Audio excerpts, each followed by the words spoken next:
Lietadlo má nielen pipík, ono má aj dierku. Tá dierka sa nachádza na bokoch lietadla a volá sa to port statického tlaku. A ten meria ten okolitý tlak, ktorý v závislosti od toho, či som dole alebo som hore, sa mi mení. Toto je hlavný port statického tlaku, ale moje lietadlo má aj port statického tlaku alternatívny, tu priamo na pitotovej trubici. Pokiaľ by sa mi tento zapchal, napríklad ľadom, tak tento tu využijem. On mi bude ukazovať mierne iné výsledky, ale dá sa na neho stále spoľahnúť.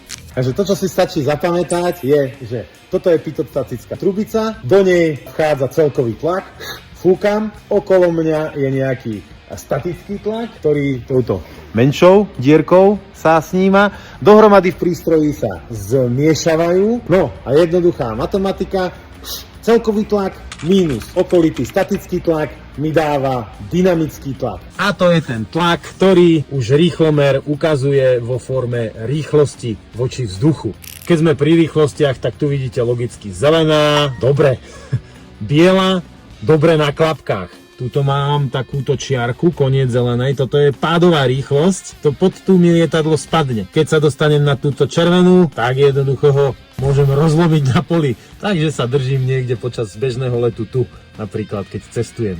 Lietadlá sú ako ľudia, majú pipíky dlhé a hrubé, alebo napríklad ako vírnik, aj tenké a krátke. Vírniček má pitotovú trubicu, každé lietajúce zariadenie, ktoré potrebuje rýchlomer. Akurát na vírničku je to veľmi jednoduchá rúrka, bez toho bočného alternatívneho merača statického tlaku a bez ohrevu. Je to iba taká trúbka, aby kade malo vzduch prúdiť do prístroja. A aby sa mi sem do tej dierky nenasťahoval nejaký pavúk, alebo nejaká nečistota, tak aj keď je to v hangári, tak vždy to zakrývam krytkou, ktorá sa odstráni až pred letom. Lebo to ste už asi pochopili, že bez tohto zariadenia sa veľmi ťažko lieta. Ak sa vám páčia tieto vstupy z lietadla, tak dajte like a dajte odber.